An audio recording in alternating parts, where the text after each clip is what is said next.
Alright guys, good morning. Mr. G bringing myself coffee and you Crossout, and we're here live from the PR test server, not to be confused with the public test server that they opened up to you guys. Why am I here? Well, SoSelect pretty much already covered all this, but they literally just updated the PR test server with some of the changes they've been talking about on the forums. I'll link those in the description down below. So let's talk about which changes it looks like Gaijin is going to add to the game. So I was kind of excited that they were going to buff the icebox from 10 to 15%, but that one did not make it in. It's still sitting at 10%. Now the ghost, they said they were going to buff the damage from 1% to 1.5%. They went ahead and they added that change as well. So that one made it in. Favorite cabin. This thing got a boost of energy up to 12 points. It also got its power score lowered to 1500. So that's a huge buff for the favorite cabin, but we're also going to take a look at how the recharge is affected. And we'll talk about that in a minute. And it looks like the CERBERUS got a little boost of cabin power.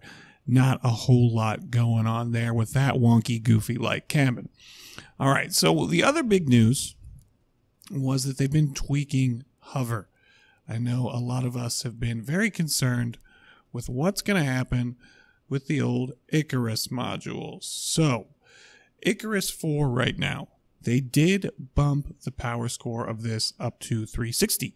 They've also increased the tonnage on both ICARUS 4 and ICARUS 7s. They both have a tonnage now of 850 kilograms. Now, they decided... It said they weren't going to take away the durability. They weren't going to ding the durability of these, what they just added on the forum. So the durability of these guys right now are sitting at 200 points for the 4s and 150 points for the 7s.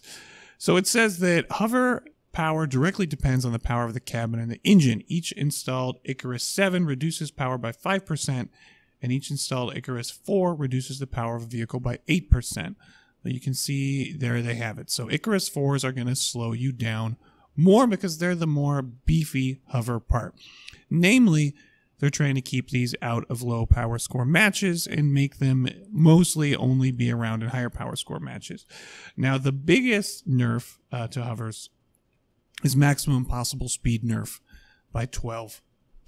So they're slowing down your top speed. And we've already proved, if you go watch my movement parts test video, the hovers are not the fastest pieces out there. However, we also have this really cool lighting, which does look a lot better.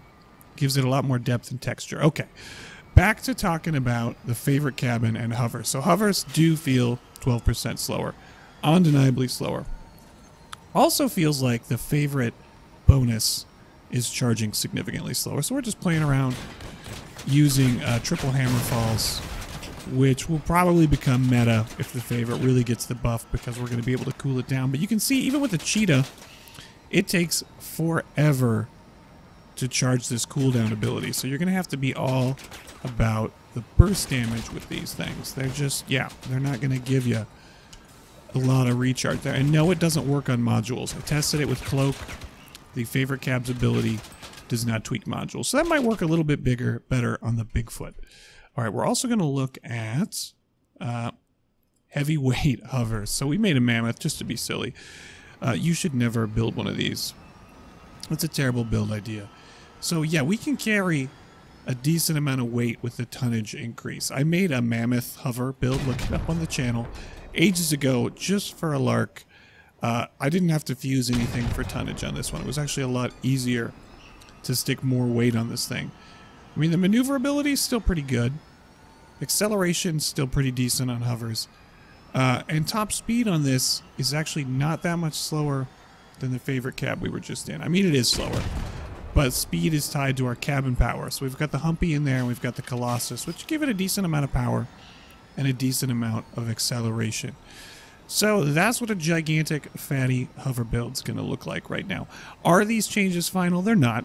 This is them just tweaking around with it, but they've been updating the PR test server on and off all day. So they're definitely looking at what people think about changes to hovers and cabs, and they're taking that into account when they tweak it. So let me know in the comments what you think Gaijin should do with hovers and with cabs. Which cabs need buffs or nerfs? Let us know in the comments. That's it for this one, guys. Mr. G just keeping you up to date on the latest stuff in Crossout. Mr. G out.